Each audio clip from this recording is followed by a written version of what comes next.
G20 यानी group of 20 अंतर्राष्ट्रीय आर्थिक सहयोग का एक प्रमुख मंच है जो सभी प्रमुख आर्थिक मुद्दों पर वैश्विक संरचना और अधिशासन निर्धारित करने तथा उसे मजबूत बनाने में महत्वपूर्ण भूमिका निभाता है।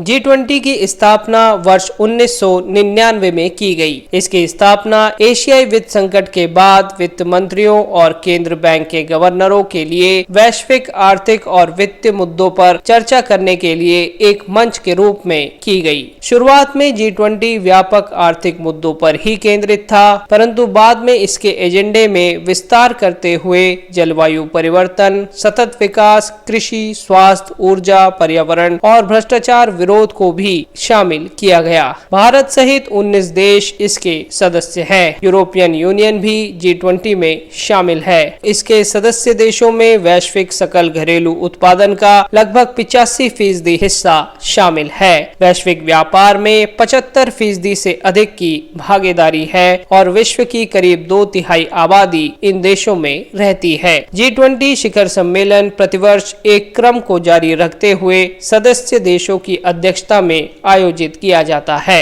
भारत 1 दिसंबर को G20 की अध्यक्षता ग्रहण करने जा रहा है। 1 दिसंबर से अगले वर्ष 30 नवंबर तक भारत के कई शहरों में बैठकें आयोजित की जाएंगी। अगला G20 शिखर सम्मेलन 9 और 10 सितंबर को नई दिल्ली में होगा। इससे पहले इंडोनेशिया G20 की अध्यक्षता कर रहा था। बाली में हाल ही में हुए G20 के समापन सत्र में भारत को G20 की अध्यक्षता सौंपी गई। इस अवसर पर इंडोनेशिया के राष्ट्रपति जोको विडोडो ने प्रधानमंत्री नरेंद्र मोदी को प्रतीकात्मक रूप से G20 की अध्यक्षता सौंपी। प्रधानमंत्री ने कहा कि यह प्रत्येक भारतीय के लिए गर्व का क्षण है। भारत की G20 अध्यक्षता समावेशी, महत्वाकांक्षी, निर्णायक और कार्य उन्मुखी होगी। उन्होंने कहा कि भारत यह सुनिश्चित करने का प्रयास करेगा कि G20 नए विचारों और सामुदायिक कार्रवाई के उत्प्रेरक के रूप में कार्य करे। अंडमान निकोबार द्वीप समूह के स्वराज द्वीप में 26 नवंबर को G20 के मिशन प्रमुखों और अंतर्राष्ट्रीय संगठनों के सदस्यों की वार्ता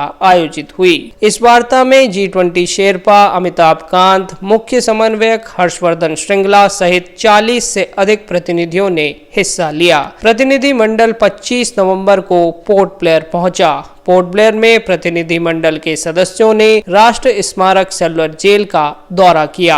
G20 शेरपा अमिताभ कांत ने कहा कि G20 की अध्यक्षता की यात्रा की शुरुआत सेलुलर जेल से होना बेहद गर्व का क्षण है। उन्होंने स्वतंत्रता सेनानियों के अदम्य साहस और अमूल्य समर्पण को नमन किया। स्वराज द्वीप में आयोजित वार्ता में G20 शेरपा अमिताभ कांत और मुख्य समन्वयक हर्षवर्धन श्रृंगला ने भारत की अध्यक्षता के बारे में बताते हुए की जा रही तैयारियों और योजनाओं के बारे में जानकारी दी। मिशन प्रमुखों को प्रधानमंत्री नरेंद्र मोदी के G20 की अध्यक्षता के विजन वसुधैव कुटुंबकम से भी अवगत कराया गया। G20 शेरपा अमिताभ कांत ने बाली में G20 सम्मेलन में प्रधानमंत्री के कथन को याद करते हुए कहा कि भारत की अध्यक्षता समावेशी, महत्वाकांक्षी, निर्णायक और कार्य उन्मुखी होगी। विश्व के सामने पेश आ रही विभिन्न चुनौतियों के परिदृश्य में साझा प्राथमिकता वाले कई क्षेत्रों जैसे डिजिटल अवसंरचना, जलवायु कार्य योजना, प्रौद्योगिकी सहयोग, स्वच्छ ऊर्जा, महिला आधारित विकास, बहुआयामी सुधार और सतत विकास के लक्ष्यों को तेजी से आगे बढ़ाने पर चर्चा हुई। मुख्य समन्वयक हर्षवर्धन श्रृंगला ने भारत में होने वाली G20 की बैठकों के लिए किए जा रहे प्रबंधों पर जानकारी दी। उन्होंने मुंबई आतंकवादी हमले की 14वीं बरसी को याद करते हुए एक साथ मिलकर वैश्विक चुनौतियों का सामना करने के महत्व पर प्रकाश डाला। आर्थिक मामलों के विभाग के प्रतिनिधियों द्वारा जारी वित्तीय यात्रा पर भी जानकारी दी गई। मुख्य सचिव केशव चंद्र द्वारा मिशन प्रमुखों को अंडमान निकोबार द्वीप समूह के इतिहास, संस्कृति, पर्यावरण और विकास के बारे में विस्तार से बताया गया। प्रतिनिधियों ने वार्ता के लिए किए गए प्रबंधों की सराहना की। उदयपुर में 4 से 7 दिसंबर तक G20 शेरपा की पहली बैठक आयोजित होने जा रही है।